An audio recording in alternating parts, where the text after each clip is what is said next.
نکاح کی حامی بھر گیا تھا، مگر اس معصوم کے لیے اس کے دل میں نفرت بڑھتی جا رہی تھی۔ وہ نفرت انگیز نگاہوں سے اس 9 سال کی بچی کو دیکھتا، اپنے دل پر قابو کرتا اس کو اپنے نکاح میں قبول کر گیا۔ اس نے کس طرح یہ نکاح قبول کیا تھا، یہ وہ اور اس کا دل ہی جانتے تھے۔ اس کا دل چاہ رہا تھا کہ اپنے ساتھ بیٹھی اس 9 سال کی دلہن کی زبان کھینچ ڈالے، جس زبان سے وہ اپنی چچی کے کہنے پر الفاظ ادا کر رہی تھی۔ اس کی نگاہوں کے شعلے بھڑک رہے تھے۔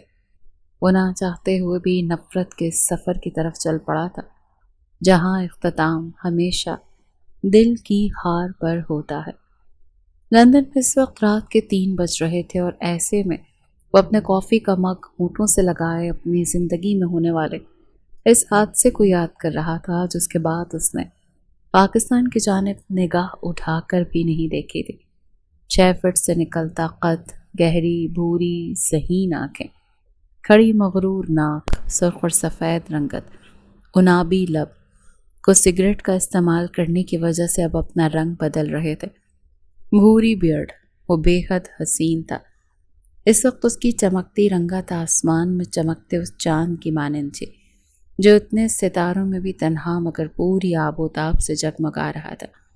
وہ بھی تو اس چاند کی مانند اکیلا تھا، تنہا۔ وہ 8 سالوں سے اس ملک میں تھا، اس نے ایک دفعہ بھی اپنی شکل کسی کو نہیں دکھائی تھی۔ وہ انا کے معاملے میں بہت برا ثابت ہوا تھا۔ اس نے کہا تھا کہ وہ اس انجام کے ذمہ دار ہوں گے اور اس نے انہیں یہ انجام دکھایا بھی تھا۔ وہ سالوں سال 1-2 دفعہ بات کر لیتا تھا محض کال پر، مگر اس نے اپنی شکل آج تک کسی کو نہیں دکھائی تھی۔ وہ دکھانا بھی نہیں چاہتا تھا۔ ان لوگوں نے جو اس کے ساتھ کیا تھا، اس کے بدلے میں تو وہ ان کے سامنے اپنا قتل بھی کر دیتا تو کم تھا۔ ساری زندگی ایک انچاہے وجود کے ساتھ گزارنا یہ اس کے بس سے باہر ہو گیا تھا۔ ٹھنڈی ہوا اس کے وجود سے ٹکراتی جا رہی تھی اور اپنی زندگی کے اس وقت کو یاد کرتا ٹھنڈی آہیں بھر رہا تھا۔ ایک بار بھی ان 8 سالوں میں اس نے اپنی منکوہا کی خبر نہیں لی تھی۔ وہ کیسی تھی کیسی نہیں اس کو کوئی غرض نہیں تھی۔ وہ بس ایک انچاہی تھی اور اسے اپنی زندگی میں شامل اس انچاہے لوگوں سے نفرت تھی، اور جن سے وہ نفرت کرتا تھا انہیں یوں نظر انداز کر دیا کرتا تھا کہ وہ اس کے سامنے بھی آئیں تو اسے نظر نہ آئے۔ کچھ یہی حال اس کا اور ریحام کا بھی تھا۔ وہ بس اس عورت کا نام جانتا تھا، اس کے علاوہ اس کو اس بارے میں کوئی علم نہیں تھا۔ 1-2 دفعہ اس کے کال کرنے پر بی جان نے اس سے بات کرنے کا کہا تھا، مگر اگلے ہی پل کال بند کر دینے پہ وہ لب بھینچ کر رہ جاتے تھے۔ پھر انہوں نے اسے کہنا ہی چھوڑ دیا تھا، کیونکہ پھر وہ اس سے تو کیا کسی سے بھی بات نہیں کرتا تھا۔ مزید کچھ دیر اس اذیت میں رہنے کے بعد وہ اپنا قدم اندر کی جانب لے گیا۔ اس کا ارادہ کچھ دیر سونے کا تھا، مگر جانتا تھا کہ نیند نہیں آئے گی۔ اس نے خود کو برباد کر رکھا تھا، مگر ملال بالکل بھی نہیں تھا۔ وہ سارا دن پاگلوں کی طرح کام کرتا تھا، کام کام اور صرف کام۔ اس کی زندگی میں محض ایک ہی کام تھا اور وہ تھا پیسہ کمانا۔ کیونکہ رشتوں کی تو اسے قدر نہیں تھی، تو اس نے کبھی رشتوں کی جانب دھیان بھی نہیں دیا تھا۔ لاشاری منچن میں اس وقت سب ناشتہ کرنے میں مصروف تھے۔ سب ایک دوسرے سے آہستگی سے ہلکی پھلکی گفتگو کرتے ایک پرسوز ماحول بنائے ہوئے تھے۔ جب اچانک اندر سے آتی ملازمہ کو دیکھ کر ایک پل کے لیے ان سب کے لبوں سے چیخ نکلی اور اگلے ہی پل وہ حیرت سے اسے دیکھ رہے تھے، جو ان کی چیخوں کی شرمندگی سے سر جھکاتی ناشتہ سرو کرنے لگی۔ یہ تمہیں میک اپ کس نے کیا ہے؟ حیات نے اس کی جانب دیکھتے ہوئے حیرانگی سے پوچھا، تو اس کی نگاہیں بے ساختہ اس وجود کی طرف اٹھیں جو مزے سے اپنا ناشتہ کرنے میں مصروف تھی۔ سب نے اس کی نگاہوں کے تعاقب میں دیکھا تو اس شیطان کی نانی کو پایا۔ کیا ایسے کیا دیکھ رہے ہیں آپ سب؟ سب کو اپنی جانب تکتے پا کر وہ معصومیت سے پوچھنے لگی تو ان سب نے اسے گھوری سے نوازا۔ یہ کیا حالت کی ہے تم نے اس کے چہرے کی؟ فاطمہ نے اس کی جانب دیکھ کر غصے سے پوچھا تو وہ لب بھینچ گئی۔ کیا کیا ہے؟ میک اپ بھی تو کیا ہے، آپ سب بھی تو کرتے ہیں، کیا ان کا حق نہیں تیار ہونے کا؟ وہ معصومیت سے آنکھیں مٹکا مٹکا کر پوچھتی، ان سب کو تعصب سے سر ہلانے پر مجبور کر گئی۔ بدتمیز لڑکی، اس کا پورا چہرہ بگاڑ دیا ہے۔ اور ابھی بھی کہہ رہی ہو کہ اس کا حق ہے؟ حیات نے اس کے سر پر ہلکی سی چپت لگاتے ہوئے کہا تو وہ منہ بسوڑ گئی۔ یہ بتا رہی تھی کہ ان کے شوہر خفا ہیں، اسی لیے میں نے ان کو تیار کر دیا کہ جائیں اور جا کر منائیں اپنے شوہر کو۔ وہ مزے سے کرسی کی پشت سے ٹیک لگا کر انہیں اپنے کارنامے بتانے لگے تو وہ سب اسے دیکھ کر رہ گئے۔ جا کر منہ دھو لو تم ملالہ، ملازمہ، ورنہ میرا ہارٹ فیل ہو جانا ہے۔ شوہر کے نام پر اسے شرماتے دیکھ زیان نے اپنے دل پر ہاتھ رکھ کر خود کو پیچھے کی جانب کھسکایا تو وہ فوراً سے اپنے لبوں سے مسکراہٹ مٹا گئی۔ میں نے کوشش کی تھی جی، مگر بی بی جی کہہ رہی تھی کہ یہ جلدی نہیں اترے گا۔ وہ دوپٹے کے کونے کو منہ میں دبا کر بولتی۔ ان سب کو اس وقت زہر ہی لگی تھی۔ کتنی دفعہ بولا ہے کہ ریحام نہ کیا کرو ایسی شرارتیں۔ بی جان نے اپنی پوتی کی جانب دیکھ کر خفگی سے کہا تو وہ معصوم سے تاثرات سجاتی اپنے کان کو ایک ہاتھ چھوتی ان سے معافی مانگنے لگی۔ کھانا کھاؤ سب چپ کر کے، انہوں نے روب دار آواز میں کہتے ان سب کو ناشتہ کرنے کا کہا اور خود بھی اپنی پلیٹ پر جھک گئی تو ان سب نے بھی اپنی نگاہیں ریحام لاشاری کے تیار کردہ شاہکار سے ہٹا کر اپنے کھانے پر مرکوز کی۔ یہ لاشاری مینشن تھا جہاں ریحام لاشاری کی شرارتیں انہیں روز نت نئے عجوبے اور شاہکار دیکھنے کو ملتے تھے، اور سب سے مزے کی بات کہ کوئی اسے منع بھی نہیں کرتا تھا، اور وہ سب اس کی شرارتوں اور اس کے بجائے شاہکاروں کو بے حد پسند کرتے تھے، جبکہ ان کے چہرے پر اپنے کارناموں کے باعث آنے والی مسکراہٹ ریحام لاشاری کو دنیا کا سب سے خوبصورت منظر لگتا تھا۔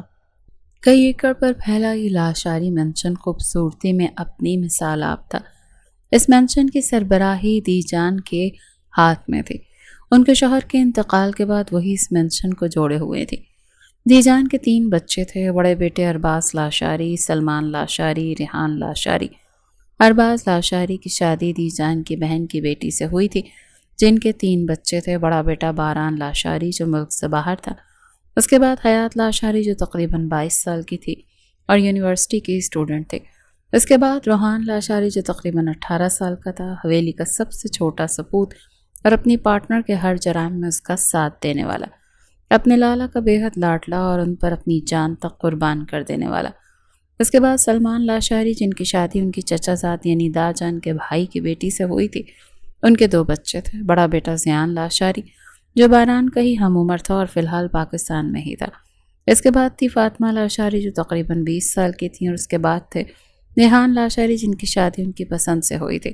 ان کی ایک ہی بیٹی تھی ریحام لاشاری جو تقریباً 17 سال کی تھی۔ حویلی کی سب سے شرارتی لڑکی، ان سب کے دل کا ٹکڑا، حویلی کا ایک بے حد اہم فرد۔ اپنے ماں باپ کی وفات کے بعد وہ کافی دیر تکلیف میں رہی تھی، مگر جس طرح سے بی جان اور باقی سب نے اسے سنبھالا تھا وہ واقعی قابل تعریف تھا۔ اس کی زندگی بس اس مینشن والوں کے گرد ہی گھومتی تھی۔ وہ نہ باہر کے لوگوں کو منہ لگاتی تھی اور نہ ہی اس نے کبھی بات چیت کرنے میں اسے کوئی انٹرسٹ رہا تھا۔ اس کا کہنا تھا کہ اسے اس مینشن کے لوگوں کے علاوہ کوئی نہیں جھیل سکتا، اور یہی سچ تھا۔ اسے واقعی اس مینشن کے لوگوں کے علاوہ اور کوئی بھی نہیں جھیل سکتا تھا۔ مینشن کے پچھلے لان میں آج کچھ زیادہ ہی رونق تھی۔ دھوپ ہلکی سی جھک کر سبز گھاس پر بکھر رہی تھی اور ٹھنڈی ہوا درختوں کے پتوں کو ہولے ہولے ہلا رہی تھی۔ درمیان میں رکھی بڑی سی میز کے گرد سب کزنز اکٹھے تھے، جیسے کوئی خفیہ میٹنگ چل رہی ہو۔ ریحام لاشاری کرسی پر سیدھے ہو کے بیٹھے، دونوں ہاتھ سامنے رکھے ٹیبل پر ٹکائے، سب کو بار بار دیکھ رہی تھی۔ اس کی آنکھوں میں ہمیشہ کی طرح شرارت چمک رہی تھی، وہی شرارت جو کسی بڑے طوفان سے پہلے آسمان میں چمکتے ہے۔ تم سب کو نہیں لگتا کہ ہماری زندگی بہت بور ہو گئی ہے؟ اس نے اچانک اعلان کیا تو سب کی نظریں ایک ساتھ اس پر اٹھ گئیں۔ یقیناً اب اس کے دماغ میں پھر سے کچھ چل رہا تھا۔ ان سب نے بے ساختہ زیر لب تاؤس پڑا۔ وہ اس شیطان سے پناہ چاہتے تھے جو نہ جانے کیا سوچ رہی تھی۔ اللہ کا واسطہ ہے کچھ بھی ایسا نہ کرنا جو ہمیں ذلیل کر کے رکھتے۔ حیات نے فوراً ماتھا پکڑ لیا۔ وہ جانتی تھی یہ لڑکی ایسے باز نہیں آنے والی تھی۔ اس نے سوچا تھا تو یقیناً وہ کچھ نہ کچھ تو کرنے کا ارادہ رکھتی تھی۔ میری بات سنو، اپنے مشورے نہ اپنے پاس رکھو۔ ہم بور ہوتے ہی ٹھیک ہیں، کیونکہ جب بھی تمہیں ایسا لگتا ہے نا تو اس کے بعد کوئی نہ کوئی قیامت ہی آتی ہے۔ اب کی بار فاطمہ نے بھی گفتگو میں حصہ ڈالا تو اس نے ان سب کو گھور کر دیکھا۔ آپ لوگ کتنا برا سوچتے ہیں میرے بارے میں۔ اب تو میں معصوم ہو گئی ہوں۔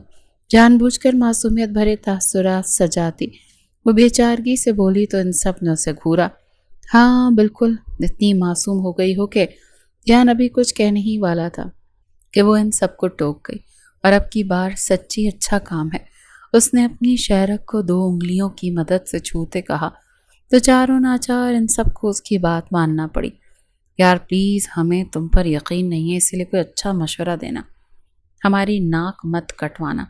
روحان نے اس کے کان کے قریب جھکتے ہوئے کہا تو وہ منہ بنا گئی۔ بالکل، اگر آج ناک کٹ گئی تو میں تمہیں بنا ناک والی کہوں گی۔ فاطمہ نے بھی اس کی تائید کرتے لقمہ دیا تو وہ ان سب کو دیکھ کر رہ گئی۔ پچھلی بار بھی تم نے سب کو شوق کرنے کے غرض سے کتوں کی شادی کروا دی تھی، زیان نے کچھ یاد آتے صدمے سے چور لہجے میں کہا تو وہ کلکلا اٹھی۔ اسے یاد تھا کہ اس کے کیسے بور ہوتے وہ باہر سے 2 کتوں کو منگواتی ان کی شادی کروا چکی تھی۔ ارے وہ تو ایک چھوٹا سا سرپرائز تھا، ریحام نے ناک سکیڑتے ہوئے کہا، جبکہ مسکراہٹ بے ساختہ باہر کو امڑ آ رہی تھی۔ کیا دیکھ رہے ہیں سب میری جانب؟ یار آپ لوگ تو ایسے ری ایکٹ کر رہے ہو جیسے میں نے کوئی جرم کر دیا ہو۔ ان سب کو اپنی جانب تکتے پا کر وہ اپنی جگہ چور سی ہو گئی تھی تو ان سب نے اپنے سر جھٹکے۔ یہ جو حرکتیں تم کرتی ہو نا، یہ جرم ہی ہوتی ہیں، زیان نے سنجیدگی سے کہتے اسے کچھ جتانا چاہا۔ آپ خود سوچ کو کتوں کی شادی کروانا کہاں کا نیک کام ہے۔ وہ چاہ کر بھی اب کی بار اپنے قہقہ کو روک نہیں پایا تھا۔ ان کتوں کو دلہا دلہے بنے دیکھ کر میری جان نکل گئی تھی اس دن۔ حیات نے وہ دن یاد کرتے اپنے دل پر ہاتھ رکھتے کہا تو اس کا قہقہ پورے لان کی زینت بنا۔ حیات آپی، آپ تو رہنے ہی دیں، آپ کی جان تو ویسے ہی بہت کمزور ہے، ذرا سی بات پر کانپنے لگتے ہیں۔ روحان نے ہنستے ہوئے اسے چھیڑا تھا، جس پہ وہ جھینپ کر اسے گھوری سے نواز گئی۔ چپ کرو تم، مت تنگ کرو میری، زیان نے اسے گھور کر کہتے آخر میں زومائنی انداز میں بات ادھوری چھوڑی تو سب قہقہے لگاتے ہوٹنگ کرنے لگے۔ حیات نے گھور کر اسے آنکھیں نکالی تو وہ کاندھے اچکا کر رہ گیا۔ ان سب کے اپنے ڈرامے شروع ہوتے دیکھ ریحام نے ٹیبل پر انگلیاں بجاتے ہوئے سب کو دوبارہ اپنی طرف متوجہ کیا۔ میں نے فیصلہ کر لیا ہے، وہ اچانک سے بولی تو یہ الفاظ سنتے ہی سب نے ایک دوسرے کو دیکھا۔ ان کی شکلیں ایسی تھیں کہ بس اب ہی رو دیں گے۔ ریحام کے لہجے میں انہیں خطرے کی بو آ رہی تھی۔ اب کیا کرنے والی؟ حیات نے مشکوک انداز میں آنکھیں سکیڑ کر پوچھا تو وہ آنکھیں گھما کر اس کی بات نظر انداز کر گئی۔ ہم ایک گیم کھیلیں گے، ریحام نے پرجوش انداز میں کہا، ایسی گیم جو آج تک اس حویلی میں کسی نے نہیں کھیلی ہو۔ مجھے نہیں کھیلنا، فاطمہ نے فوراً ہاتھ اٹھا دیا۔ وہ جانتی تھی جو گیم اس مینشن میں کبھی کسی نے نہیں کھیلی وہ اس لڑکی کی طرح کوئی بکواس ہی ہوگی، یقیناً شیطانیت سے بھری ہوگی۔ میں سیدھی سادہ سی لڑکی ہوں، مجھے ان سب چیزوں سے دور رکھو۔ حیات نے بھی اپنے ہاتھ کھڑے کرنے چاہے تو ان لوگوں کو گھور کر دیکھنے لگی۔ اوہ پلیز، آپ لوگ تو ایسے کہہ رہے ہیں جیسے اللہ معاف کرے میں کوئی مافیا کی بندی ہوں اور صرف جرائم کرنا جانتی ہوں۔ ریحام نے آنکھیں گھمائیں، اس کے لفظوں پہ سب نے ایک دوسرے کی جانب دیکھا اور آپ، وہ حیات کی جانب مڑی۔ آپ تو ویسے بھی آخر میں سب سے زیادہ انجوائے کرتی ہیں، تو شروع میں اتنی شوخیاں کیوں مار رہی ہیں؟ اس نے گھور کر دیکھتے پوچھا تو حیات کھل کھلاتی، کیونکہ یہ بات تو سچ تھی۔ سب کو یاد تھا کہ حیات ہر بار پہلے انکار کرتی ہے پھر آخر میں سب سے آگے ہوتی ہے۔ کیا گیم ہے؟ روحان نے دلچسپی سے پوچھا۔ وہ دیکھنا چاہتا تھا کہ آخر کس گیم کے لیے ریحام اتنی بحث کر رہی ہے۔ ٹروتھ اینڈ ڈیئر، ریحام نے آنکھ مار کر کہا، جبکہ روحان کی ساری ایکسائٹمنٹ ہوا ہوئی۔ وہ سمجھا نہ جانے کون سی گیم تھی جو یہ لڑکی اسے کھیلنے کو بول رہی تھی۔ یہ تو بہت پرانی گیم ہے، اس نے منہ بنایا تو ریحام نے سر نفی میں ہلایا۔ مگر میرے رولز نئے ہوں گے نا؟ ریحام نے مسکرا کر کہا اور اس کی مسکراہٹ دیکھ کر سب کو اندازہ ہو گیا کہ کچھ نہ کچھ گڑبڑ ضرور ہے۔ پہلا رول، جو بھی ڈیئر لے گا اسے انکار کی اجازت نہیں ہوگی، چاہے زلزلہ آئے یا طوفان۔ اور سنجیدگی سے بولے تو ہمیشہ گیم میں چیٹنگ کرنے والے۔ حیات کے دل میں ہول اٹھے۔ یہ تو ظلم ہے، حیات نے فوراً کہا، کیونکہ وہ جانتی تھی کہ بے ایمانی کیے بغیر اس کا گزارا نہیں ہوتا۔ دوسرا رول، اگر کسی نے چیٹنگ کی تو اسے ڈبل سزا ملے گی۔ وہ کسی ماہر گیمر کی طرح ان سب کو حکم دیتے ہوئے بولی تو فاطمہ نے اسے گھورا، تم تو ہمیں مروا کر ہی چھوڑو گی۔ فاطمہ نے بے بسی سے کہا تو وہ اسے خاموش رہنے کا اشارہ کر گئی، یوں کہ اب بس وہ بولے گی اور سب سنیں گے۔ چپ کرو اور شروع کرو۔ ان سب کو آپس میں الجھتے دیکھ کر روحان نے پرجوش ہو کر کہا۔ اسے ان سب کی لڑائی دیکھنے میں مزہ آنے والا تھا، کیونکہ وہ جانتا تھا کہ ان کی گیم مزے کی ہو یا نہ ہو، ان کی لڑائی کمال ہوگی۔ اور ہوا بھی یہی تھا۔ وہ لوگ کچھ دیر گیم سکون سے کھیلنے کے بعد سارا میس کریٹ ہونے پر ایک دوسرے پہ یہ بے ایمانی کا الزام لگاتے ساری گیم ہی برباد کر چکے تھے، جبکہ زیان اور روحان کا ہنس ہنس کر برا حال ہو رہا تھا۔ لان ان کے قہقہوں سے گونج رہا تھا، جبکہ وہیں ان تینوں کی چیخوں نے پورے مینشن کو سر پر اٹھا رکھا تھا۔ لندن کی وہ سرد اور دھند سیلبریٹی صبح ابھی پوری طرح جاگے بھی نہیں تھے کہ 50ویں منزل پر واقع اس لگژری اپارٹمنٹ کا پرائیویٹ جم روشن ہو چکا تھا۔ دیواروں پر لگے فل لینتھ شیشے، سیاہ نرم میٹس، ترتیب سے سجی مہنگی مشینیں اور ہلکی بیٹ کے ساتھ چلتا میوزک ایک الگ ہی فضا قائم کیے ہوئے تھا۔ انہی سب کے بیچ باران لاشاری سیاہ ٹریک سوٹ میں ملبوس پنچنگ بیگ کے سامنے کھڑا تھا۔ بازوں کی رگیں تنی ہوئی تھیں، پیشانی سے بہتا پسینہ اس کے سخت جبڑے تک آ کر رک رہا تھا۔ ہر مکہ جو وہ مارتا وہ صرف ایک بیگ پر نہیں بلکہ اپنے ماضی، اپنی مجبوری اور اس زبردستی نکاح پر برس رہا تھا۔ ٹھا ٹھا ٹھا اس کے وار تیز ہوتے جا رہے تھے، سانسیں بوجھل مگر قدم مضبوط۔ ایک لمحے کو جیسے کسی معصوم آواز کی بازگشت اس کے ذہن میں گونجے تو اس کا ہاتھ رکا، مگر اگلے ہی پل پہلے سے زیادہ شدت سے اس نے وار کیا، جیسے وہ ہر یاد کو کچل دینا چاہتا ہو۔ وہ ان سب کو یاد نہیں کرنا چاہتا تھا، مگر یہ رشتہ، یہ جذبہ، یہ سب دن بدن اس پر حاوی ہوتا جا رہا تھا۔ اس نے کئی دفعہ واپس جانے کا سوچا، مگر نہ جانے کیا سوچ کر وہ رک جاتا تھا ہر بار، مگر اس بار دل کی بے چینی حد سے سوا تھی۔ چند لمحوں بعد وہ جھنجھلا کر پیچھے ہٹا، ہاتھ میں پہنچے گلوز ایک طرف پھینکے اور بھاری سانسیں لیتا شیشے کی دیوار کے قریب جا کر کھڑا ہوا۔ نیچے پھیلا لندن روشنیوں میں جگمگا رہا تھا، مگر اس کی آنکھوں میں عجیب سی ویرانی تھی۔ اس نے ٹھنڈے شیشے پر ہاتھ ٹکا کر تو سردی اس کے وجود میں اترتی چلی گئی۔ مجھے فرق نہیں پڑتا، اس نے دھیمی مگر اٹل آواز میں خود سے کہا، یوں کہ یہ الفاظ ادا کر کے وہ اپنے ہی دل کو سمجھا رہا تھا۔ اگلے لمحے وہ ٹریڈ مل پر چڑھا اور رفتار بڑھا دی۔ وہ دوڑ رہا تھا، تیزی سے، مسلسل، جیسے رک جائے گا تو گر جائے گا۔ اس کی سانسیں پھولتی جا رہی تھیں، پسینہ اس کے وجود کو بھگو چکا تھا، مگر وہ رکا نہیں، کیونکہ وہ جانتا تھا کہ اگر وہ تھم گیا تو یادیں اسے جکڑ لیں گی۔ آخر کار جب وہ رکا تو سانسیں بے قابو تھیں، مگر چہرے پر وہی عزت، وہی انا قائم تھی۔ آئینے میں خود کو ایک لمحے دیکھ کر اس نے نظریں پھیر لیں، کیونکہ سب کچھ مکمل تھا سوائے اس کی آنکھوں کے، جو آج بھی کہیں نہ کہیں ادھوری تھی۔ تم اپنا انجام دیکھنے کے لیے تیار ہو جاؤ، بہت رہ لیا میرے نام کے ساتھ۔ وہ دل ہی دل میں کسی کو مخاطب کرتا ٹال سے اپنا چہرہ پہنچنے لگا۔ اس کا ارادہ اب پاکستان جانے کا تھا۔ یار دادو جانے دینا پلیز، ہم تھوڑی دیر بعد آ جائیں گے۔ ریحام کی کلاس فرینڈ کا برتھ ڈے تھا، جس کے لیے اپنی دادی سے اجازت مانگ رہی تھی، مگر وہ اسے کسی صورت بھیجنے کو تیار نہ تھی۔ دادو یار پاس میں ہی تو ہے، میں جلدی آ جاؤں گی قسم سے۔ وہ رہاسی ہوتی ان کی منت کرنے لگی، جب اس کے انداز پر بی جان کے دل کو کچھ ہوا۔ آپ جانتی ہو نا کہ میرا دل بہت برا دھڑکتا ہے آپ کو خود سے دور بھیج کر۔ انہوں نے جیسے کچھ جتانا چاہا تو وہ لب دبا گئی۔ میں کوشش کروں گی نا کہ جلدی آ جاؤں، پلیز انکار نہیں کرے نا۔ اس نے ان کا ہاتھ تھام کر کہا تو وہ کچھ سوچتے ہوئے سر ہلا گئی۔ ٹھیک ہے جاؤ، ہو جاؤ تیار، مگر نوری بھی آپ کے ساتھ جائے گی۔ انہوں نے اس کے گال کو پیار سے چھوتے ہوئے کہا تو ملازمہ کے اپنے ساتھ جانے پر اس نے کوئی خاص ری ایکٹ نہیں کیا۔ اس کو اجازت مل گئی تھی اور یہی اس کے لیے سب سے اہم بات تھی۔ باقی اس کے ساتھ پوری فوج بھی بھیج دی جاتی تو اسے پرواہ نہیں تھی۔ تھینک یو دادو، یو آر دا بیسٹ دادو ان دا ورلڈ۔ وہ محبت سے اپنی دادی کے سینے سے لگتی خوشی سے بولی تو وہ اپنی لاڈلی پوتی کے چہرے پر خوشی کے تاثر دیکھتی آسودگی سے مسکرا دی۔ ان کے چہرے کی مسکراہٹ نے انہیں کسی کی یاد دلائی تھی۔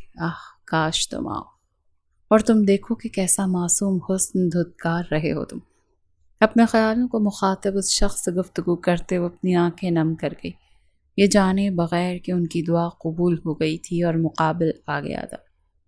بڑی بی بی جی، باہر کوئی آیا ہے۔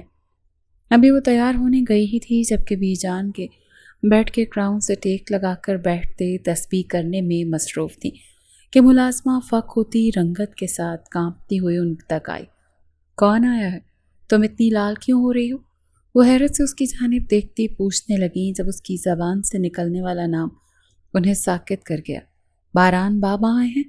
اس کے منہ سے یہ الفاظ کس قدر مشکل سے نکلے تھے، یہ بات وہ ملازمہ ہی جانتی تھی، جبکہ بی جان کا دل تو دھڑکنا بھول گیا۔ باران؟ ایک سرگوشی تھی جو ان کے ہونٹوں سے نکلے تھے۔ لاشاری مینشن کے وسیع و عریض حدود اس دن کچھ اور ہی سما باندھے ہوئے تھی۔ مین گیٹ کے باہر رکتی وہ بلیک لگژری کار جیسے ہی آہستگی سے اندر داخل ہوئی تو گارڈز فوراً سیدھے ہو کر الرٹ ہو گئے۔ لمبے لمبے درختوں سے گھری کشادہ ڈرائیو وے پہ کار کے سائلنٹ موومنٹ ایک عجیب سا روب بکھیر رہی تھی۔ دھوپ ہلکی سی جھک کر سفید سنگ مرمر کی دیواروں پر پڑ رہی تھی جو اس عمارت کی شان کو دو چند کر رہی تھی، اور پھر اگلے ہی لمحے وہ کار پورچ میں آ کر رکے۔ دروازہ کھولتے وہ پوری شان سے اپنا قدم اس مینشن میں رکھ گیا تھا۔ ہوا کا ایک جھونکا اس کے چہرے سے ٹکراتا اس کا استقبال کر گیا۔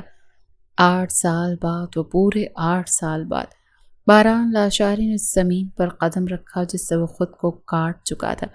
سیاہ ٹراؤزر، سفید شرٹ جس کی آستینیں ہلکی سی فولڈ تھی، آنکھوں پہ ڈارک شیڈز، ہاتھ میں گھڑی کی مہنگی چمک، اس کی پرسنالٹی میں وہی دبدبا، وہی انکار اور وہی بے نیازی جھلک رہی تھی۔ اس نے ایک سرسری سی نگاہ پورے مینشن پر ڈالی جیسے کچھ بدلا ہی نہ ہو، اور پھر بھی سب کچھ بدل چکا ہو۔ گارڈز منہ کھولے اپنے باران بابا کو دیکھ رہے تھے جو حقیقتاً ان کے سامنے تھے۔ ان سب کو اپنی جانب دیکھتا پا کر وہ دھیمے سے مسکراتا ان کی جانب بڑھ گیا۔ اپنی زندگی کا ایک حصہ گزارا تھا ان کے ساتھ، یوں ہی تو نظر انداز نہیں کر سکتا تھا۔ ان کی جانب بڑھ کر ان سے ملتا، ان سے گفتگو کرتا، وہ ان کو رلا گیا۔ کئی سالوں بعد اسے اتنا جوان اور خوبرو دیکھ کر ان لوگوں کی آنکھیں نم ہوئی تھیں۔ وہ سب تو اس کی شکل دیکھنے کو ترس گئے تھے۔ بالآخر اسے اس مینشن والوں پر ترس آ ہی چکا تھا۔ ان سب سے ملنے کے بعد وہ چھوٹے چھوٹے قدم اٹھاتا اندر کی جانب بڑھا تو ماربل کے فرش پر اس کے جوتوں کی مدھم چاپ پورے ہال میں گونج گئی۔ اندر داخل ہوتے ہی ملازمین کی سرگوشیاں لمحے بھر میں خاموشی میں بدل گئیں۔ سب نظریں جھکائے کھڑے تھے مگر ان کے چہروں پر حیرت واضح تھی۔ 8 سال بعد اس گھر کا بڑا بیٹا واپس آیا تھا، جبکہ کچھ لوگوں کی آنکھیں نم تھیں۔ اس کو اتنے سالوں بعد دیکھنے کے بعد جو احساس دل میں پیدا ہو رہا تھا وہ ان کی آنکھیں بھگو کر رکھ گیا تھا۔ اسے سب کے نام یاد تھے، وہ سب کو ان کے ناموں سے بلاتا، ان سے حال چال دریافت کر رہا تھا۔ جب اگلے ہی پل بی جان نوری کے ساتھ وہاں آتے دکھائی دی، باران لاشاری ساکت ہوا۔ کیا کیا یاد نہیں آیا تھا اسے؟ وہ ان کی جانب دیکھتا جا رہا تھا جبکہ وہ بھی ساکت نگاہوں سے اپنے پوتے کو دیکھ رہی تھی۔ وہ تو سمجھی تھی کہ اب اس کا چہرہ کبھی دیکھنا نصیب نہیں ہوگا، مگر وہ آ گیا تھا، وہ لوٹ آیا تھا۔ نہ جانے اپنے ساتھ کتنے طوفان لے کر لوٹا تھا، مگر وہ لوٹ آیا تھا۔ وہ اپنی دادو کی جانب بڑھتا ان کی بوڑھی ہڈیوں کو اپنے سینے میں بھیج گیا تو وہ پھوٹ پھوٹ کر روتی اپنے پوتے کا سہارا پا کر آنکھیں نم کر گئیں۔ ان کے رونے کی آواز سنتے باقی سب بھی باہر آئے تھے۔ جب سامنے اس کو دیکھ کر سب سکتے میں آ گئے تھے۔ اپنے دادو کے بعد اس نے اپنی ماں کی جانب قدم بڑھائے جو سانس روکے اپنے لختے جگر کو دیکھ رہی تھی۔ 8 سال کا عرصہ کم تو نہیں تھا۔ وہ انہیں 8 سال بعد اپنی شکل دکھا رہا تھا۔ دل کر رہا تھا اس شخص کا گریبان جھنجھوڑ کر پوچھیں کہ کیا اسے اپنی ماں پر رحم نہیں آتا تھا؟ وہ بے رحم شخص کیوں انہیں اتنی بڑی سزا دے کر چلا گیا؟ جبکہ اپنی ماں کو اپنے بازو میں سمیٹے وہ انہیں خود میں بھیج گیا۔ اس کے بعد وہ سب سے باری باری ملتا گیا۔ زیان نے اس کے منہ پہ مکے جڑتے اس کو مارتے ہوئے بے ساختہ سینے سے لگایا تو اپنے جان سے پیارے دوست کا کاندھا ملتے وہ بھی سکون کی سانس لے گیا۔ کچھ ہی دیر میں سارا لاؤنج خوشگپیوں میں مصروف ہو چکا تھا۔ اس کی آمد نے ہر طرف خوشیاں بکھیر دی تھی، جبکہ وہ اس وجود سے بے نیاز ان سب سے باتیں کرنے میں مگن تھا، جب اچانک اپنی دادی کی بات پر ٹھٹکا۔ کیا تم یہاں اس سے شادی کرنے کے لیے آئے ہو؟ ہاں، انہیں بہت خوشی تھی کہ ان کا پوتا آ گیا تھا، مگر انہیں اپنی پوتی کی بھی فکر تھی۔ تبھی وہ زیادہ دیر خود پر کنٹرول نہ رکھ سکی۔ نہیں بی جان، میں یہاں آپ کی پوتی کو طلاق دینے کے لیے آیا ہوں۔ اس نے بنا کسی لگی لپٹی کے اپنی بات رکھی تو وہ دنگ رہ گئی۔ بے ساختہ ان کے لبوں پر گہری حیثیت پھیلی۔ یہ شخص اب بھی اپنی ضد پر اڑا ہوا تھا۔ ماضی کے ایک حادثے نے اسے کتنا بدل دیا تھا۔ ٹھیک ہے، پھر تم آ ہی گئے ہو تو اسے طلاق دے دو، تاکہ میں اسے کسی اور کے حوالے کر کے سکون سے مر سکوں۔ انہوں نے دوپٹے سے اپنے آنسو صاف کرتے ہوئے کہا تو باران لاشاری کا دماغ ٹھٹکا۔ اس کی رگیں پھڑکتی تھیں کسی اور کے نام پر۔ 8 سال وہ اس کی ملکیت میں رہی تھی، اور اب اچانک سے کسی اور کا نام سنتا وہ بھی پاگل ہوا تھا۔ اس سے پہلے کہ وہ غصے میں کچھ بولتا، اچانک وہاں ایک لڑکی پنک باربی فراک پہن کر بالوں پر کراؤن رکھے گھومتی ہوئی اندر آ رہی تھی۔ دادو، یہ دیکھیں میں کیسی لگ رہی ہوں؟ بنا اس کی موجودگی کا نوٹس لیے وہ کھلکھلاتی ہوئی گھوم کر انہیں اپنی فراک دکھاتی اس قدر حسین لگ رہی تھی کہ باران لاشاری تو کچھ پل کے لیے ساکت ہی ہو گیا تھا۔ اس کا حسن اسے مسمرائز کر گیا تھا۔ وہ بنا آنکھیں جھپکے اس کی جانب دیکھتا جا رہا تھا، جو اس قدر حسین تھی کہ اسے اندازہ نہیں تھا۔ دادو، میں آپ سے… وہ سر اٹھا کر ان کی جانب دیکھتی دوبارہ پوچھنے لگی، جب ان کے ساتھ بیٹھے شخص کو دیکھ کر بے اختیار چپ کر گئی۔ یہ کون ہے؟ اس کی آواز لڑکھڑائی تھی۔ وہ جو سمجھ رہی تھی کیا یہ وہی تھا کہ اس کا وہم تھا؟ باران ہے یہ۔ اپنی دادی کی آواز پر اسے ساتوں آسمان اپنے سر پر گرتے ہوئے محسوس ہوئے تھے۔ وہ اپنے اور اس کے رشتے سے بہت اچھے سے واقف تھی۔ اس کی دادی نے اسے کچھ بھی نہیں چھپایا تھا۔ اس کی آنکھیں اچانک سے سرخ پڑی تھیں۔ یہ کون ہے دادو؟ باران اسے پہچان تو گیا، مگر جان بوجھ کر انجان بنتے ہوئے پوچھنے لگا۔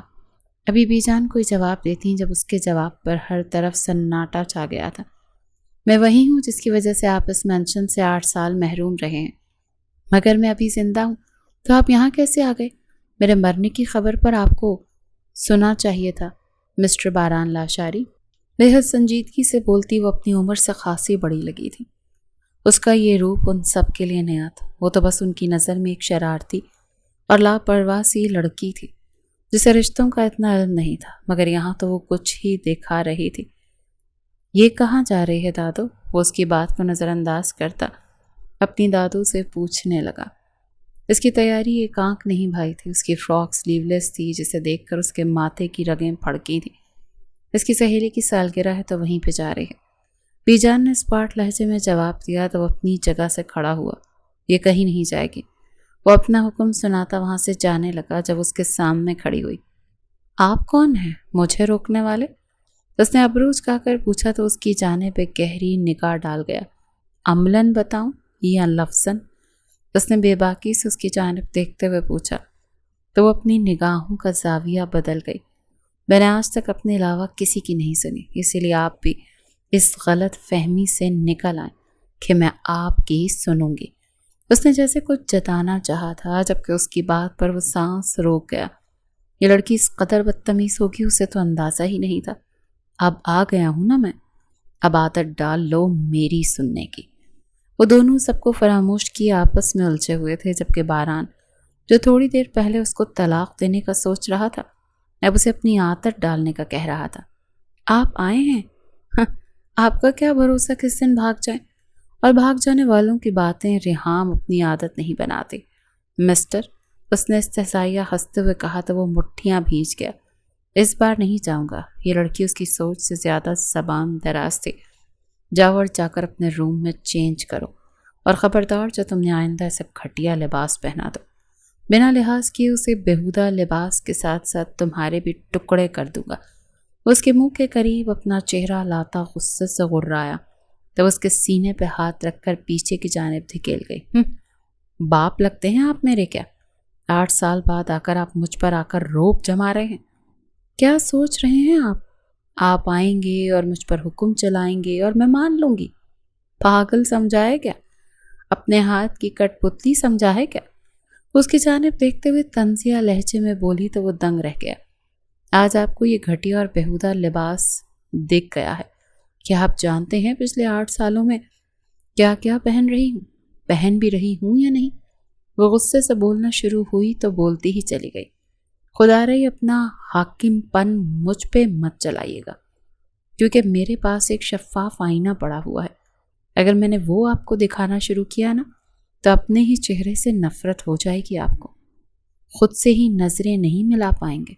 اس نے اس قدر حقارت سے کہا کہ وہ کچھ پل اپنی جگہ سے نہ ہل سکا۔ وہ صحیح تو کہہ رہی تھی۔ وہ 8 سال جب اس کا تعلق تھا تو اب آ کر اس پہ حق کیوں جتا رہا تھا، جبکہ باقی سب خاموش تھے۔ وہ ان دونوں کے درمیان نہیں بولے تھے۔ یہ ان دونوں کا معاملہ تھا، جس بات پر وہ دونوں راضی ہوتے ان پہ فرض تھا کہ ان کے فیصلے کا پاس رکھا جائے، مان رکھا جائے۔ آپ کیا طلاق دیں گے مجھے؟ میں خود کھلا لوں گی آپ سے۔ وہ انگلی اٹھا کر وان کرتی وہاں سے نکلتی چلی گئی، جبکہ وہ وہیں کھڑا ساکت رہ گیا۔ اس لڑکی نے ذلت ناک تھپڑ مارے تھے اس کے گال پر کہ اسے اپنا پورا وجود سنسناتا ہوا محسوس ہوا تھا، جبکہ باقی سب خاموشی سے اس کے چہرے کی جانب دیکھ رہے تھے، جس پر خطرناک حد تک سنجیدگی تھی۔ وہ سچ جو ابھی ابھی اس کے منہ پر مارا گیا تھا، اس کی گونج ابھی تک اس کے کانوں میں زندہ تھی۔ لاؤنج میں پھیلی خاموشی کسی قیامت سے کم نہ تھی۔ سب کی نظریں باران لاشاری پر جمی تھیں، مگر وہ جیسے سب سے کٹ چکا تھا۔ اس کی مٹھیاں آہستہ آہستہ بھیج رہی تھیں، جبڑے کی لکیر خطرناک حد تک تن چکی تھی، مگر حیرت انگیز طور پر اس کی آنکھوں میں صرف غصہ نہیں تھا، کوئی انجانا سا احساس تھا جو پہلی بار اس کی انا کے خول میں دراڑ ڈال رہا تھا۔ وہ ایک لمحہ اور وہاں رکا نہیں، اور اس نے گہری سانس بھر کر خود پر قابو پایا، اور پھر اچانک پلٹتے ہوئے بغیر کسی کی طرف دیکھے تیز قدموں سے سیڑھیوں کی جانب بڑھ گیا۔ اس کے قدموں کی چاپ پورے ہال میں گونج رہی تھی۔ اس کا ہر اٹھتا قدم کسی فیصلے کی بنیاد رکھ رہا تھا۔ وہ چاہے 8 سال بعد واپس آیا تھا، مگر وہ جانتا تھا کہ مقابل کا کمرہ کون سا تھا۔ وہ بنا کسی انتظار کے اس جانب بڑھا جہاں اسے یقین تھا کہ وہ وجود گیا ہوگا۔ اگلے ہی لمحے اس مخصوص دروازے کے سامنے آتا اپنا قدم روک گیا۔ اس کی سانسیں بے حد گہری ہو رہی تھیں۔ ایک دل کر رہا تھا کہ واپس چلا جائے، مگر یہ لڑکی اس کی انا کے ساتھ کھیل گئی تھی۔ اس کا شوہر تھا اور وہ اسے خلا لینے کا کہہ رہی تھی۔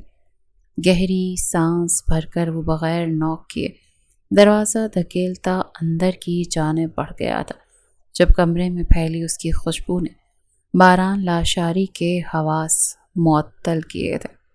ہلکی سی دل نشین خوشبو، سفید پردوں کا نرم لہرانا، ڈریسنگ ٹیبل پر بکھرے زیورات، اور آئینے کے سامنے کھڑی وہ خود ایک پل کے لیے اسے مکمل ہلا کر رکھ گئے تھے۔ اس کی انا کا بت تو پاش پاش ہوا تھا۔ ہاں، وہ اس کی بیوی تھی، اس سے کئی سال چھوٹی اس کی بیوی ریحام لاشاری، مگر آج وہ والی ریحام نہیں تھی۔ نہ آنکھوں میں شرارت، نہ لبوں پر وہ شوخی۔ وہ خاموشی سے اپنے ایئرنگز اتار رہی تھی، جبکہ چہرے پہ خطرناک حد تک سنجیدگی تھی۔ باران چند لمحے دروازے پر کھڑا اسے دیکھتا رہا، پھر آہستہ قدم اٹھاتا اندر آیا تھا۔ تم مجھ سے طلاق لوگی؟ اس کی آواز دبی ہوئی تھی مگر وزندار تھی۔ وہ بتا نہیں سکتا تھا کہ اس کی خلا والی بات نے اس کے اندر کس قدر بھانبڑ جلائے تھے۔ ریحام نے آئینے کے اس کا عکس دیکھا، مگر پلٹ کر دیکھنے کی غلطی نہیں کی۔ ہاں، مجھے آپ سے خلا چاہیے، اس نے سنجیدگی سے کہتے اپنا رخ اس کی جانب موڑا، جب اس کا بازو پکڑ کر اس کا رخ اپنی جانب کر گیا۔ پہلی دفعہ اس کو چھوا تھا، مگر وہ بدک کر پیچھے ہوئی۔ ہمت کیسی کی مجھے ہاتھ لگانے کی؟ وہ چیخی تھی جب اس کی کمر کو اپنی گرفت میں لے گیا۔ یہ لڑکی اسے ضد دلا رہی تھی، میں تمہارا شوہر۔ اس کے قریب آتا، اس کے چہرے پر پھنکارتے ہوئے بولا تو اس کی آنکھوں میں اپنی آنکھیں گاڑ گئی، اور اگلے ہی پل اس نے اس کے حصار کو جھٹکا۔ وہ اس حصار میں گھٹن محسوس کر رہی تھی، جبکہ اپنے یوں جھٹکے جانے پر وہ غصے سے پاگل ہوا۔ شوہر؟ آپ میرے شوہر ہیں؟ میرے شوہر؟ جانتے ہیں شوہر ہوتا کیا ہے؟ وہ جو ساتھ ہوتا ہے ہر درد میں، ہر دکھ میں، وہ جو اپنے پہ آئی ہوئی ذمہ داری کو پوری محبت سے نبھائے، عزت دے اپنی بیوی کو۔ شوہر وہ نہیں ہوتا جو اسے چھوڑ کر بعد میں پیچھے پلٹ کر خبر ہی نہ لے اور ایک دن آ کر اس پر حق جتانے لگے کہ وہ شوہر ہے اس کا۔ وہ لفظوں کو چبا چبا کر بول رہی تھی جبکہ وہ اس کی جانب گہری نگاہوں سے دیکھ رہا تھا۔ آپ یہاں سے چلے جائیں پلیز۔ اس کو اپنی جانب ان نظروں سے دیکھ کر وہ نہ جانے کیوں کنفیوز ہوئی تھی۔ تم مجھ سے خلا نہیں لوگی، اسے واپس اپنے حصار میں لیتا۔ وہ بولا تو ریحام نے اس کی جانب غصے بھری نگاہوں سے دیکھا۔ میں نے پہلے بھی کہا ہے مجھ پر حکم مت چلائیں۔ وہ چیخی تھی جب وہ اگلے ہی پل اس کی چیخ کا گلا گھونٹ گیا۔ وہ جو اس لڑکی کو بیوی ماننے سے انکاری تھا، اس کے لبوں سے سیراب ہونے لگا۔ ریحام کا دل پاگل ہونے کو تھا۔ وہ بے یقینی سے اس مرد کو دیکھ رہی تھی جو اس کے لبوں کا حشر کر چکا تھا۔ پھر طنزیہ کہنے لگا، حکم نہیں چلاتا، ریکویسٹ کر لیتا ہوں، مجھ سے خلا مت لینا سویٹ ہارٹ۔ اس کے کان کے پاس اپنے لب رکھے وہ گھمبیر آواز میں بولتا، اس کے دل کو دھڑکنے پر مجبور کر گیا تھا۔ ریحام کے دل کی دھڑکن اختیار سے باہر ہوئی تھی۔ باران لاشاری کو اس کے دل کی دھڑکن اپنے کانوں میں بجتی ہوئی محسوس ہو رہی تھی، جبکہ ریحام ابھی تک بے یقین تھی۔ کیا وہ اس سے ریکویسٹ کر رہا تھا؟ مگر کیوں؟ وہ سمجھ نہ سکی۔ اب مقابل اسے کیا پتا تھا کہ 8 سال بعد اسے دیکھ کر جو حق ملکیت اس کے اندر جاگا تھا، وہ اپنی نئی جان سے اس کی شادی کا ذکر کسی اور کے ساتھ سنتے اس نے کیا محسوس کیا تھا، وہ کیا بتاتا۔ تبھی بنا کچھ کہے ایک بوسہ اس کے ماتھے پہ دیتا وہ نکلتا چلا گیا، جبکہ ریحام پیچھے نیچے بیٹھتی چلی گئی۔ وہ اپنے ماتھے پر ہاتھ رکھ کر کتنی ہی پل اس کا شدت بھرا لمس محسوس کرتی رہی تھی۔ آئی ہیٹ یو باران، وہ چلائی۔ ریحام ابھی تک زمین پر بیٹھی اپنے ماتھے کو چھوئے بیٹھی تھی، دل کی دھڑکن جسے قابو میں آنے کا نام ہی نہیں لے رہی تھی۔ یہ کیا تھا؟ یہ کیا ہو گیا تھا مجھے؟ اس نے دھیرے سے خود سے سوال کیا، مگر جواب اس کے پاس نہیں تھا۔ وہ باران لاشاری جو چند لمحے پہلے تک اسے طلاق دینے آیا تھا، اچانک اس طرح سے بدل جائے گا۔ اس کے لہجے میں وہ سختی تو تھی، مگر ساتھ میں ایک عجیب سی نرمی بھی گھل گئی تھی جو ریحام کو اندر تک ہلا گئی تھی۔ پاگل ہو گیا ہے وہ، بالکل پاگل۔ اس نے خود کو سنبھالتے ہوئے بڑبڑایا اور فوراً کھڑی ہو گئی۔ اس کے چہرے کی رنگت خطرناک حد تک لال ہو چکی تھی، جبکہ اس کے حواس بالکل باختہ تھے۔ وہ میں بھی کم نہیں۔ یا اللہ، یہ مجھے کیا ہو گیا؟ روکا کیوں نہیں میں نے اسے؟ اپنے گالوں کی سرخی محسوس کرتے وہ جھنجھلا کر آئینے کے سامنے جا کر کھڑی ہوئی۔ ابھی وہ خود کو نارمل کرنے کی کوشش کر رہی تھی کہ اچانک دروازہ زور سے کھلا اور وہ دونوں چیختے ہوئے اندر آئیں۔ ریحام! فاطمہ اور حیات دونوں ایک ساتھ چیختے ہوئے اندر داخل ہوئی تھی کہ آگے کا منظر دیکھ کر وہیں رک گئیں۔ اوہ، تو یہ بات ہے؟ فاطمہ نے شرارت سے اس کی جانب دیکھ کر آنکھیں چھوٹی کیے ہوئے پوچھا تو وہ گڑبڑائی۔ کون سی بات؟ اس نے جان بوجھ کر اپنی گردن اکڑاتے ہوئے کہا، جس پر حیات نے اسے مشکوک نگاہوں سے دیکھ۔ ہمیں تو لگا تھا کہ تم رو رو کر پاگل ہو چکی ہوگی، مگر یہاں تو کوئی اور ہی سین چل رہا ہے۔ ابھی حیات اپنی زبان کے مزید جوہر دکھاتی کہ اس نے اس کے سر پر ایک چپت لگاتے اسے خاموش کروانا چاہا۔ آپ لوگوں کو شرم نہیں آ رہی مجھے یہ سب کہتے؟ ان کی جانب شکوہ گناہ نگاہوں سے دیکھ کر بولتی ان کو کھل کھلانے پر مجبور کر گئی۔ ان کے ہنسنے پر وہ جھنجھلائی تھی۔ یار کیا ہے؟ ایک تو چڑھتے ہوئے کہا، پھر اس کا بھائی اسے پاگل کر کے گیا تھا، اب پہ دونوں آ گئی تھی۔ ویسے وہ لال لال گال پہ بکھرے بال، یہ تو کوئی اور ہی کہانی سنا رہی ہے۔ فاطمہ نے اس کے حلیے پر چوٹ کرتے مشکوک انداز میں کہا تو وہ اپنے چہرے پر ہاتھ مار کر خود کو نارمل ظاہر کرنے لگی۔ بہت ہی خراب ہو آپ لوگ، قسم سے۔ اس کے لہجے میں اب کی بار بے بسی تھی، جبکہ ان دونوں کو اس کو چھیڑنے میں مزہ آ رہا تھا۔ ویسے ایک بات بتاؤ، حیات نے رازداری سے اس کے قریب ہوتے کہا تو وہ ابروج کھا گئی۔ یہ جو تم تھوڑی دیر پہلے شیرنی بنی تھی، ابھی کیا ہو؟ اب یوں بھیگی بلی کیوں بنی ہوئی ہو؟ اس کی بات پر ریحام نے نظریں چرائیں۔ بولو میں؟ فاطمہ نے اسے خاموش دیکھ کر ٹھوکا کروایا تو وہ ان دونوں کو گھور گئی۔ آپ لوگ یہاں کیوں آئی ہیں؟ اب کی بار وہ اپنی کمر پر ہاتھ رکھ کر بولی تو ان دونوں نے ابرو اچکایا۔ او ہو، تو اب ہم پر بھی پابندیاں لگائیں گی میڈم؟ حیات نے جیسے اس کی ٹانگ کھینچی تھی وہ اپنا سر پکڑ کر بیٹھ گئی۔ وہ سمجھ گئی تھی کہ یہ لوگ اس کو یوں ہی چھوڑنے والی نہیں تھے۔ اچھا چلو سٹوری تو سنا دو، حیات نے اس کا بازو پکڑ کر جھنجھوڑتے ہوئے کہا تو وہ حیرت سے اس کی جانب دیکھنے لگی۔ کون سی سٹوری؟ تو اس نے ابرو اچکا کر پوچھنا چاہا تو اس کی جانب گھور کر دیکھنے لگی۔ وہی سٹوری جو تم ہم سے چھپا رہی ہو۔ فاطمہ نے لقمہ دیا تو وہ گڑبڑا گئی۔ نہیں، قسم سے کوئی سٹوری نہیں ہے، ریحام نے وضاحت دی جس پر ان دونوں نے بالکل یقین نہیں کیا۔ اچھا، اگر ایسی بات ہے تو بتاؤ ذرا، نیچے تو تم دھاڑ نہیں تھی، اب تم بلش کر رہی ہو، کیا ماجرا ہے یہ؟ وہ دونوں اس کو بیڈ پر بیٹھا کر خود بھی گود بنا کر بیٹھی تسلی سے پوچھنے لگیں تو ریحام نے اپنا ماتھا پیٹا تھا۔ وہ سمجھ گئی تھی کہ وہ ان لوگوں میں پھنس چکی ہے، جب بھی اپنے سر کو دونوں ہاتھوں سے تھام کر بولنا شروع کیا۔ سب کچھ معمول پر آ گیا تھا، جبکہ باران لاشاری کو تو ریحام لاشاری نے ایسا سیدھا کیا کہ اب تو ریحام لاشاری کی اجازت کے بغیر وہ پانی بھی نہیں پیتا تھا۔ وہ شخص جو اسے نکاح کر کے چھوڑ گیا تھا آج اس کی ہر بات پہ مرحبا کہتا تھا، جبکہ اس کا ساتھ پا کر ریحام بھی بے حد خوش تھی۔ شروع کے دنوں میں ان کی لڑائیاں کافی ہوتی رہتی تھیں، مگر ایسی لڑائی کوئی نہیں ہوئی تھی کہ دوبارہ بات طلاق یا خلا تک پہنچ جاتی۔ جبکہ باران لاشاری سب سے اپنے کیے کی معافی مانگتا، ریحام کی ہر خواہش کو پورا کرتا، اس سے معافی کا طلبگار تھا۔ وہ جانتا تو اس نے غلط کیا تھا، مگر ایک طرف سے اس نے صحیح بھی کسی تھا۔ ریحام کی شادی کی عمر سے پہلے ہی وہ اس کے پاس لوٹ آیا تھا، تو پھر اس میں نقصان کس کا ہوا؟ وہ اپنا کریئر بنا چکا تھا اور اب اسے بس اس لڑکی سے شادی ہی تو کرنی تھی، جبکہ اس کی بے تحاشا معافی کے بعد وہ اسے معاف کر چکے تھے۔ اس کا ارادہ تو نہیں تھا، مگر مقابل کی محبت اور لگاؤ کو دیکھتے اسے ایک موقع دے گئی تھی، اور پھر اس نے وہ موقع جانے نہیں دیا تھا۔ وہ دنوں ایک دوسرے کے ساتھ نہایت خوبصورت دن گزار رہے تھے۔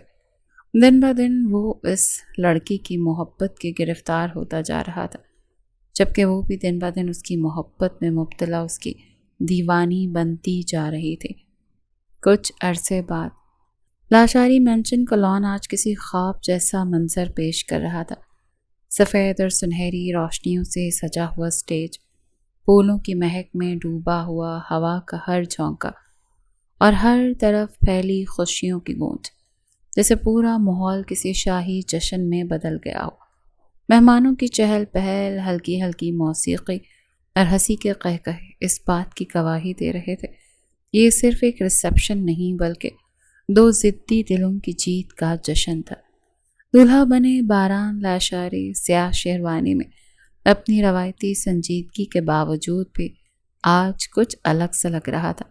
آنکھوں میں وہی دبنگی تھی، مگر اب اس میں کہیں نہ کہیں ایک نرمی بھی شامل ہو چکی تھی جو صرف ایک ہی شخص کے نام کی تھی۔ وہ بار بار اپنی گھڑی ٹھیک کرتا، کبھی مہمانوں کی طرف دیکھتا اور کبھی اس طرف جہاں سب کی نظریں جمی تھیں، جبکہ دل میں ایک ہی سوال گردش کر رہا تھا کہ نہ جانے یہ لڑکی آج اس کے سامنے اپنا کون سا روپ لائے گی۔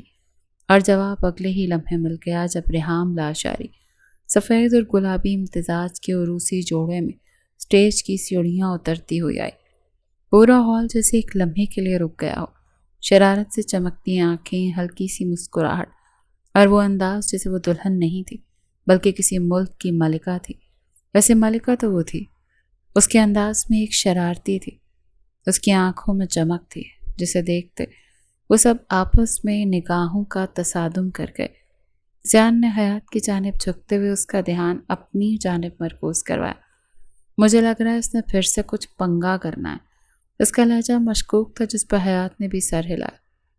لگ تو مجھے بھی رہا ہے، مگر تم فکر نہ کرو، بھائی سنبھال لیں گے۔ وہ اپنے بالوں کو ایک ادا سے جھٹکتے ہوئے بولی تو زیان نے سمجھنے کے انداز میں سر ہلایا، جبکہ باران لاشاری تو اس پری پیکر کو دیکھ کر ہی ساکت اور جامد ہو گیا تھا۔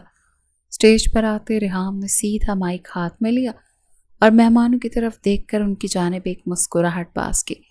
باران نے ابرو جھکا کر اپنی بیوی کو دیکھا جو نہ جانے کیا بولنے والی تھی۔